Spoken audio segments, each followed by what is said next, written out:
Since we looked at the most overpaid player from every NBA team a couple videos back, we gotta look at the most underpaid from every team. And just like with the underpaid videos I've done in the past, we obviously can't include any players on rookie deals because they would be getting paid a lot more, but they physically aren't able to. And I also will mention that the Grizzlies, Magic, Pelicans, Thunder, Spurs, Hornets, Kings, and Suns aren't underpaying anyone because these teams either consist of mostly players on rookie deals or because they're flat out overpaying everyone on the team, kinda like the Hornets. And don't get me wrong, this video is the most underpaid players, but no NBA player is really underpaid. We're just speaking in terms of what they should be getting compared to other players in the league. And with that out of the way, we can get into the actual video, starting with the Bucks and Giannis. In 2017, Giannis signed his 4-year, $100 million contract extension, and today that puts the reigning MVP as the 42nd highest paid player in the NBA. He's underpaid for now, but won't be pretty soon because he's eligible for the largest contract in NBA history with the Supermax of 5 years and $247 million pretty soon. But there's still a chance he takes a pay cut to help his team win. Someone who's not as worried about winning though is Patrick McCaw from the Toronto Raptors, who's making $4 million a year but is the true GOAT because he's played 3 seasons in the league and is a 3-time NBA champion. So as of right now, there's a 100% chance that whatever team he's on will win a championship. So somebody sign this man to a max deal. Alright, but for real though, on the 76ers, the spot goes to Josh Richardson, who's going to be getting paid $10 million for this season and the next 2. But with how he's developed in recent years, it looks like he can be worth a lot more than that pretty soon. He put up 17, 4, and 4 for Miami last year, while arguably being Miami's top shooter and defender. And while I feel like he can easily get lost in Philly's system this year, and his production could drop, his potential on a team that he fits in on is worth a lot more than $10 million. Another underpaid player that I feel has been underrated for a few years now is on the Celtics and Enes Kanter. And with him signing a 2-year, $10 million deal with Boston recently, it puts him as one of the more underpaid guys in the league. But Enes knows that's not as much money as he deserves because he said that going into his 10th season, his #1 goal isn't money anymore and it's about winning championships. I mean, if that was the case, he should have signed with the Clippers or at least the Lakers instead of a team with no current All-Stars. But we'll see how things work out. Victor Oladipo, on the other hand, signed a 4-year, $85 million deal before ever playing a game for the Indiana Pacers, which is why he's currently not making as much as he should be. He won't be back on the court from his injury until January of this year, but he'll still be recovered in time for the playoffs. And if he returns to playing like his old self, he's a max or at least near max player. Currently though, he's the 9th highest paid shooting guard in the league and the 50th highest paid overall player, which is far away from what he really deserves. The Brooklyn Nets then have 2 underpaid players on the roster. Maybe more if you're counting how Kyrie and KD took less than max deals to play for Brooklyn, but that's not who we're talking about. We're talking about Spencer Dinwiddie and Joe Harris.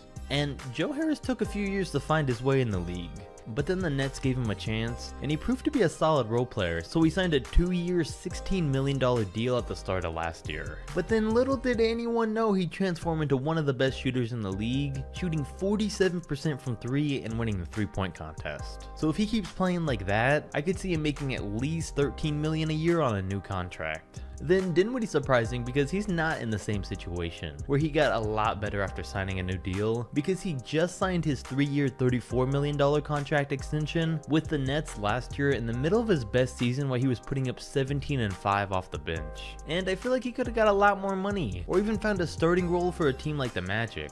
But he was the one that agreed to the deal, so he must be happy in Brooklyn. And speaking of backup point guards, the Pistons got a great deal for Derrick Rose, where they're only having to give him $7 million a year. And I've been confused on how he took such little money for a team that desperately needed a point guard after he put up 18 a game off the bench. But you gotta remember that just because he had one healthy season doesn't mean there isn't just as much of an injury risk with him. So in terms of that, it does make sense. Then the Wizards also have 2 underpaid players in Bradley Beal and Isaiah Thomas. Beal's looking more and more like he's a max deal kind of player, and he only ends up here because he's yet to sign the extension that the Wizards offered him, which leaves him making $27 million this year as the 7th highest paid shooting guard in the NBA.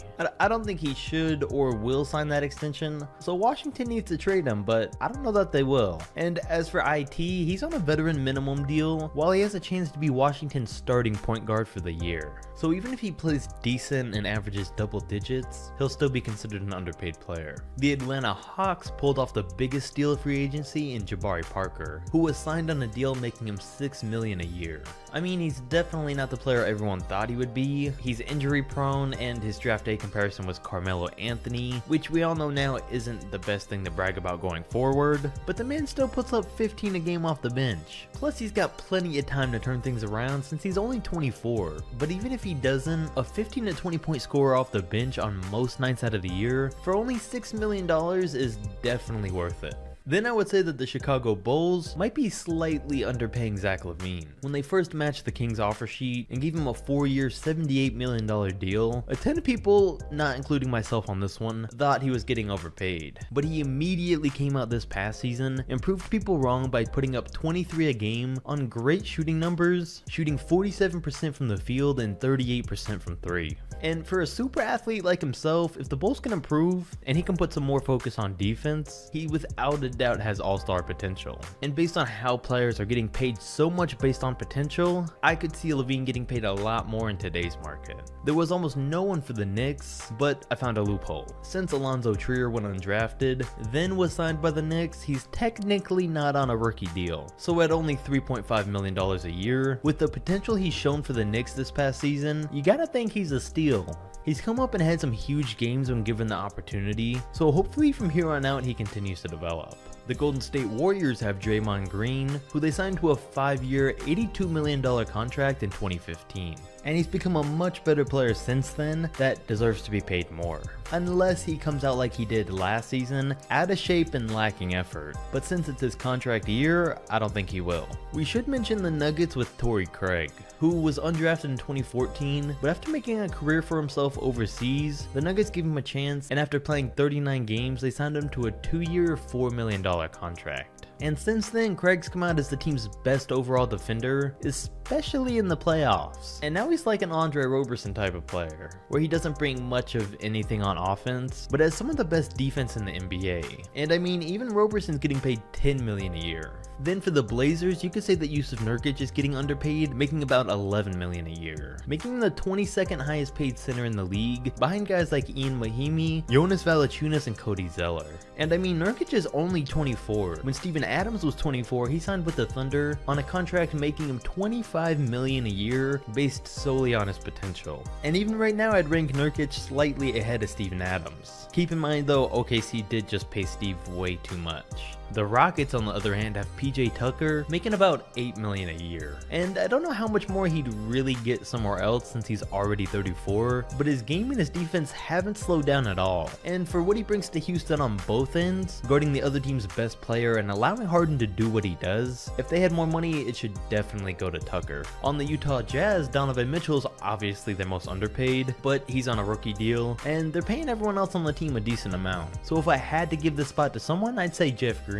who's still only 32 years old and put up a solid 12 points a game last year, but is only making the veterans minimum. Don't get me wrong, he doesn't deserve too much more, but if I needed to pick someone, it would be him. The Los Angeles Clippers then have the most and best underpaid players in the league, in Patrick Beverley making $12 million a year, Lou Williams making $8, and Montrezl Harrell making $6 million. Beverley and Lou both took less money to stay with the Clippers, and Harrell didn't break out until this past year. And thanks to these three guys getting paid so much less than they should, it's what's made them championship favorites in a lot of people's eyes. Then Avery Bradley and DeMarcus Cousins are both getting heavily underpaid by the Los Angeles Lakers. I think Avery probably took less money to play for LA, but I feel like he's also been undervalued a ton in recent years because he hasn't been on a contending team, and because of that hasn't been used right, and I'm thinking a lot of teams have forgotten what he's really capable of. So I say he's underpaid, and we'll see this season if I'm right. But DeMarcus Cousins also isn't paid enough, and it was pretty surprising that there were still no teams that wanted to sign him, so he only ended up getting a deal that gave him $3.5 million this year, especially after he showed he could still go with the Warriors, putting up 16 and 8 in limited minutes to close out the season. But with him getting injured again in the playoffs, teams are probably worried that he's become injury prone and still isn't worth the risk. then one of the most underrated and underpaid players whose talent is getting wasted the most is on the Minnesota Timberwolves in Robert Covington. He's making around $11 million a year, and he's another one of those guys that isn't great on offense, but is an elite defender. And he really makes his entire team better on that end. Plus, he's not as bad on offense as the similarly paid, recently mentioned Andre Roberson. I would think Covington would have gotten paid more, and I'm shocked that the Wolves still haven't traded him to a contending team. But they've kept him because they love what he does on the defensive end that much. And for the last team, it's gotta go to the Dallas Mavericks and Boban Marjanovic, aka the analytics god that's the most efficient player in NBA history and has the most points per shot attempt ever. No, but seriously, he signed a contract that pays about $3.5 million a year, and for his ability to only play limited minutes and his deficiencies on defense, it makes sense. But for his god status, he's underpaid. If you enjoyed the video, comment down below and let me know. Drop a like, subscribe, and I'll catch you next video.